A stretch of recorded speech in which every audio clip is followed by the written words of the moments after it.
பத்திரப்பதிவின் போது அதனுடைய அசல் ஆவணங்களை சமர்ப்பிப்பது கட்டாயமா? இன்னைக்கு அதை பத்தி நம்ம பார்க்க போறோம். அனைவருக்கும் வணக்கம். நிலக்கோட்டையிலிருந்து உங்கள் வழக்கறிஞர் மணிகண்டன். தமிழக அரசு கடந்த ஆண்டு ஒரு சொத்திற்கான பத்திரப்பதிவுகள் செய்யும் பொழுது அதனுடைய அசல் ஆவணங்களை சமர்ப்பிக்கப்பட வேண்டியது கட்டாயம் என்ற ஒரு புதிய சட்ட திருத்தத்தை பதிவு சட்டத்தில் கொண்டு வந்தது. அந்த சட்ட திருத்தத்தின் அடிப்படையில் யாரு ஒரு பத்திரப்பதிவை மேற்கொண்டாலும் அந்த சொத்திற்கான அசல் ஆவணங்களை சார் பதிவாளர் அலுவலகத்தில் சமர்ப்பிக்கப்படுவது என்பது கட்டாயமாக்கப்பட்டது.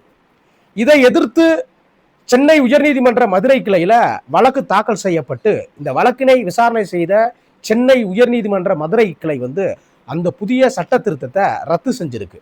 அந்த ரத்தின் அடிப்படையில் ஒரு பத்திரப்பதிவின் போது அந்த சொத்திற்கான அசல் ஆவணத்தை சமர்ப்பிப்பது என்பது கட்டாயம் இல்லை என்ற ஒரு உத்தரவை உறுதிப்படுத்தியிருக்கு. இப்படி ஒரு உத்தரவு நீதிமன்றம் பிறப்பித்திருந்தாலும் இன்று வரை பல சார் பதிவாளர் அலுவலகங்கள்ல அசல் ஆவணங்களை கேட்டு வாங்கிக்கிட்டு தான் இருக்காங்க.